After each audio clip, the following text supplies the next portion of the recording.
Dream of being in space again? Sure. And when you wake up, are you like... I have a lot of dreams I wake up from very disappointed. Hello everyone and welcome to Singularity One-on-One. Singularity One-on-One is a podcast feature of Singularity weblog where you can go and listen to it or download it in full. As you may already know, my name is Nicola, aka Socrates, and as always, I will be the man with the questions. Today, I'm very privileged to have Dr. Dan Barry as my guest on the show. Former NASA astronaut and veteran of 3 space missions, Dan is currently the head of faculty at Singularity University and co-chair of AI, Robotics, Space and Physical Sciences. Hi Dan, and welcome to Singularity One-on-One. Hi Nick, pleased to be here. Thanks for the invitation. Dan, I know your time is very valuable, so I'll jump straight into the interview with the following question. Dan, can you please tell us a little more about yourself and your background, but especially why and how you got interested in space in general and becoming an astronaut in particular? Sure. Well, flying in space was a dream I had for as long as I can remember. So ever since I was a little boy, I was jumping off tables and eventually got to the point where I could jump off roofs. Flying fascinated me. I went down to the airport just to watch the planes land and take off. The space program got me excited about, the dream of colonizing the solar system, of expanding out. And so it was really something that was with me from as young an age as I can remember. And, as you get older, these dreams sometimes fade. In me, they intensified. And sometimes you get waylaid. And I did that a little bit in the sense of having a few other careers as an engineer and a physician, but always really mostly just wanted to get out of the atmosphere. So in that sense, what is the motivation or the ultimate goal behind being or becoming an astronaut, Dan? Well, the goals of becoming an astronaut, I think, vary a lot. The goals in first grade are it's fire and it's smoke and it goes fast. So, the fireman, astronaut are fairly equivalent jobs from that point of view. But one thing that I found unique about the real job was this combination of both intellectual and physical challenge. I mean, you really do need to have a thorough understanding of the vehicle that you're in. You have to have a good understanding of the experiments that you're running. And you have to have, at the same time, some athletic ability to go outdoors and simply not do rocket science, but unbolt a bolt from the payload in the payload bay and crank it up and take it over to the space station and bolt it on. There's not a lot of intellect there, but actually to do it well requires a certain level of coordination and gracefulness and strength, which you develop through training. So those are sort of the personal aspects of what you do as an astronaut. It turns out the very best part, though, is the camaraderie. It's going to do a really difficult task that you are passionate about with 6 people who over the course of a year become your very best friends, who are just as passionate as you are.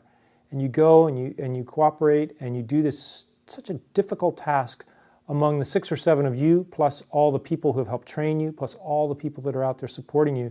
And that sense of accomplishment and that sense of friendship and bonding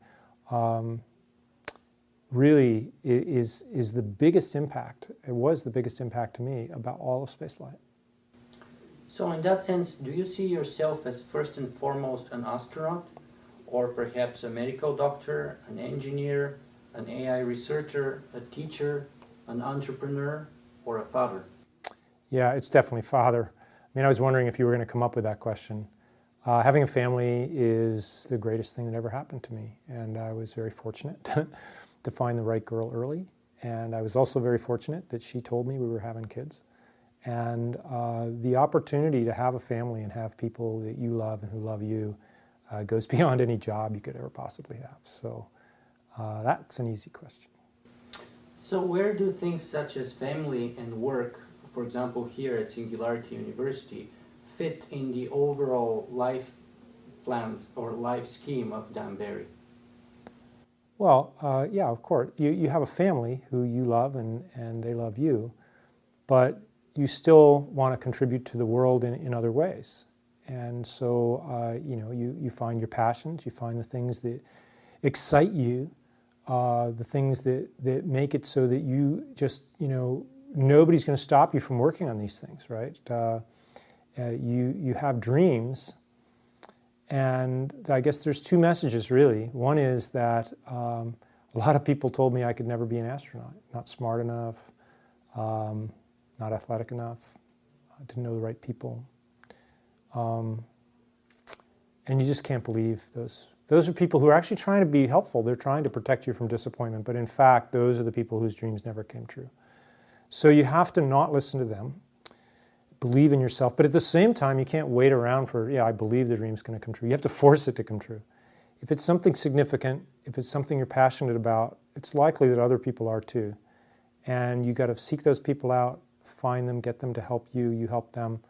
But in the end, at some point, at some level, there is competition, and you have to compete, and you have to do absolutely everything you can to make people let you achieve your dream. Speaking of significant things that we are passionate about, we're here currently at Singularity University. Do you have a 10 to the 9th project yourself? And if you do, would you mind sharing it with us? I do. One of the things I'm absolutely fascinated about is the emergence of intellect, the emergence of intelligence, and ultimately sentience. So I would really like to be able to find the basis of that through artificial intelligence. I'm actually pretty happy to find the basis of that through any mechanism. Finding an alien would be pretty up there on my list. But in terms of the things I'm capable of, the talents that I have, my abilities to do computer programming, to build robots, to understand some of the aspects of artificial intelligence enable me to study this from one particular direction, which is trying to build a complex decision maker, a device that senses the world and at some level starts to understand the world. My hope is that intelligence and even sentience is an emergent property that comes when there's sufficient sensing of the world and sufficient processing of that sensing to gain an understanding, a situational awareness of the world around you and the ability to control that world. When those processes become complex enough, it may well be that intelligence, sentience simply emerges. We get an indication of that by looking in the animal world because we attribute sentience to creatures that have become complex enough. We don't generally attribute that to mosquitoes, cockroaches, but certainly chimpanzees, dogs, cats, cows, dolphins for sure, lower level animals, frogs, I don't know. But it's somewhere in there. Nobody really can make that distinction. So I think we're going to have a very hard time distinguishing whether an artificial intelligence is sentient or aware, because we can't even tell if biological creatures are. And we know at some level they are, and probably at some level they're not. Nobody knows where that line exists. Have your ideas and perception of AI and the Singularity evolved before and after you joined Singularity U, or have they?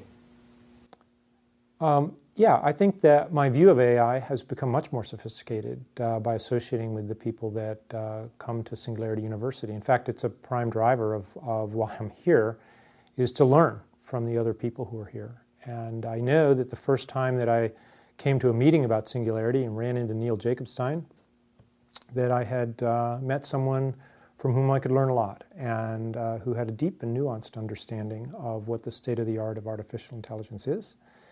And Neil also led me to many other people, and then beyond artificial intelligence, as we start to meet people from other fields, Daniel Kraft and our energy people and our nanotech folks, and I started to see sort of this idea of convergence of technology along a common curve that may not be directly in the field of artificial intelligence, but the concepts that you use to study technology in one field actually generalize fairly well to many of these other fields. The other aspect of that is that ultimately an artificial intelligence is going to derive in a very multidisciplinary way. I really don't, I think the combination of computer science and micro scale fabrication, ultimately nanotechnology, that's just two examples of things which are certainly going to complement each other. So I think you're a bit limited if you only study a single particular field.